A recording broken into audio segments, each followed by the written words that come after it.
Buenos dias from San Gervasi. This is the Rorschach Spain update from the 11th of September, 2025. Quick summary of what's going down in Spain.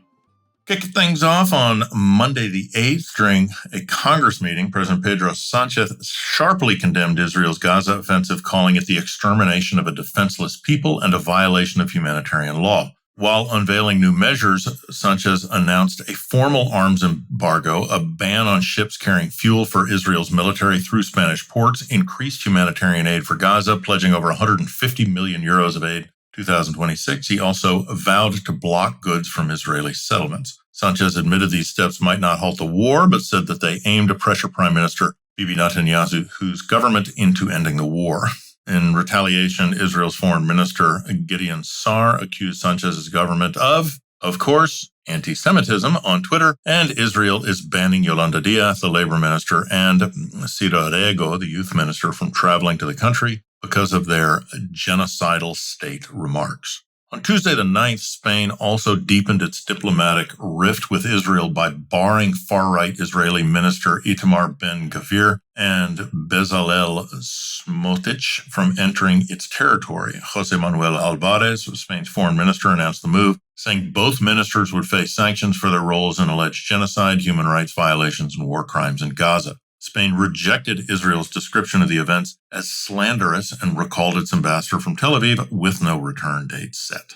Meanwhile, in the judicial branch on Tuesday the 9th, Álvaro García Ortiz stood trial for allegedly leaking confidential information in a politically charged tax fraud case, marking the first criminal prosecution of a sitting prosecutor general in Spain's modern democracy. The Supreme Court ruled that Ortiz leaked a private email on tax fraud allegations involving Alberto González Almador, Isabel Díaz Ayuso's partner, to counter Ortiz's plea deal. The court also set Ortiz's bail at 150,000 euros, but let him remain in office. The ruling heightens tensions between Sánchez's government and parts of the judiciary as Ortiz refuses to resign and insists on his innocence. Also on Tuesday, the country's cabinet approved a draft tobacco law that would ban smoking and vaping on bar and restaurant terraces, extended restrictions to stadiums, sports centers, playgrounds, bus stops, and schools, and outlaw single-use e-cigarettes. The bill treats vapes, nicotine pouches, herbal products, shisha pipes, and heated tobacco devices the same as traditional cigarettes, prohibiting their use in enclosed and designated outdoor public spaces. It also bans advertising, sponsorship, and promotion of these products.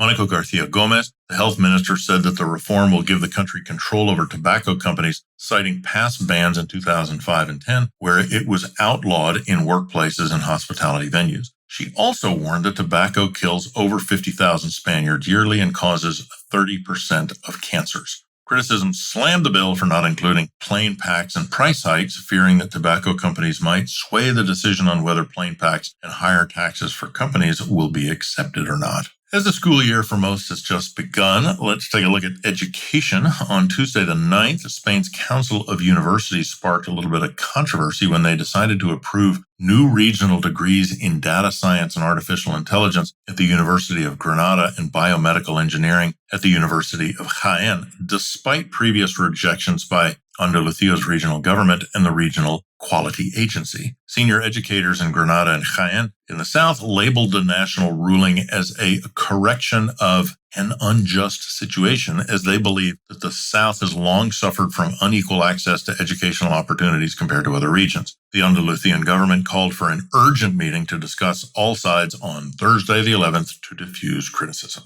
Turning to the northeast this week, Barcelona Metro launched its first suicide prevention campaign, openly addressing an issue long treated as taboo. For the past 5 years, the network has recorded 122 suicide attempts, over 30 of them fatal. The initiative includes posters on platforms with the message, "If you're experiencing a difficult situation, stop and call," displaying the city's suicide prevention hotline and the regional health line. In station lobbies, other posters offer psychological support to passengers who witness incidents, directing them to emergency services. City Council and Generalitat Health Department, psychologists, and the Fundación Ayuda y Esperanza developed the campaign, which will expand progressively across the network after debuting at Guinardó Hospital de Sant Pau Station. Amid growing pressure after this summer's fires on Tuesday the 9th, Alfonso Rueda, Galicia's regional president in the Northwest, vowed to enforce a 2007 wildfire prevention law long neglected by successive governments. The legislation requires landowners to clear vegetation by removing unwanted plants and maintaining fire breaks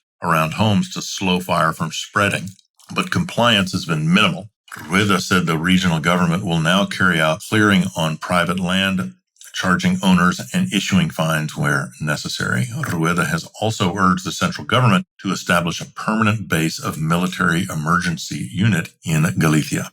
Looking at childcare, on Tuesday the 9th, Congress approved a government decree extending maternity and childcare leave from 16 to 19 weeks. Since only Vox refuses to support the measure, set to go ahead. The reform also increases leave for single-parent families from 26 to 32 weeks. Yolanda Diaz defended the law, stressing it would benefit over 1 million people in its first year. The decree is also a response to EU pressure, which has subjected Spain to daily fines for failing to comply with UN parental leave directives, which include career leave and extended parental leave. Next, an interesting environmental story. On Wednesday the 10th, the Soto Gutierrez wetlands in Pozuelos, central Spain, known as Madrid's Little Doñana, are experiencing ecological recovery after years of degradation. Global Nature Foundation, which acquired the site in November 2024, has led restoration efforts by clearing dead vegetation, reshaping land to unify water surfaces, and building an embankment for future observation terraces.